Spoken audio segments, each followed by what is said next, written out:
So today we'll be talking about the medicine, the drug injection ceftriaxone. Now, ceftriaxone, we know it is a third generation cephalosporins. Cephalosporins means they have beta lactam ring in its structure.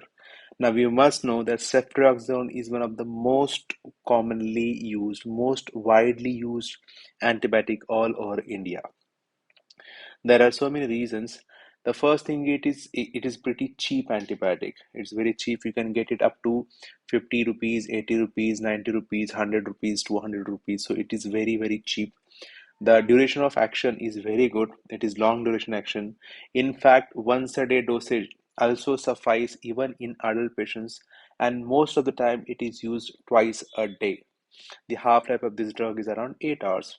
Now, ceftriaxone, it covers so many gram-positive bacteria as well as so many gram-negative bacteria.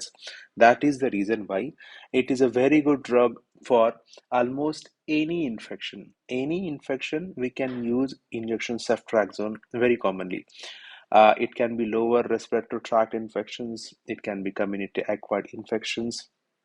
It can be typhoid infection, it can be acute gastroenteritis infection, it can be urine tract infection.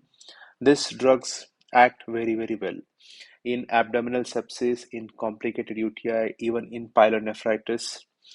It acts very well in abdominal infections, in skin infections, in soft tissue infections, in diabetic foot.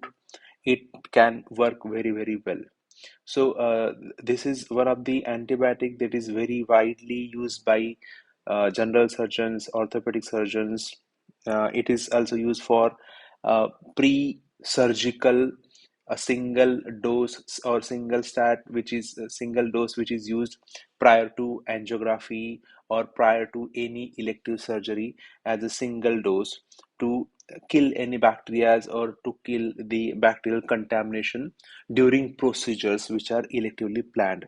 So the one of the good thing about this antibiotic is the CSF penetration of this antibiotic is very good. That is the reason why it is one of the drug which is used in meningitis as well. It is eliminated equally in urine as well as bile.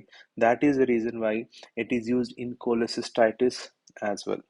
So you name it, almost any infection of the body, whether it is soft tissue, skin, uh, respiratory tract infections, or urinary tract infections, or gastrointestinal infections, sepsis, typhoid. It is one of the first line drug that is very commonly used. It is very widely available. It is widely available in government setup also because it is cheap.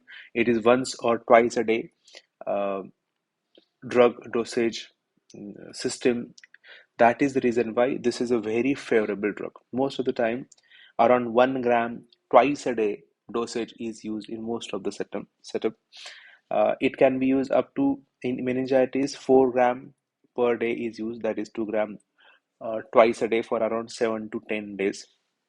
Very commonly, if the ceftriaxone develops resistance, if the bacteria develop resistance against ceftriaxone, if suppose some patient is on ceftriaxone and initially they respond with the fever or other symptoms, and if the symptoms resurface or if the fever resurface, then that time we can consider that maybe the bacteria has developed resistance.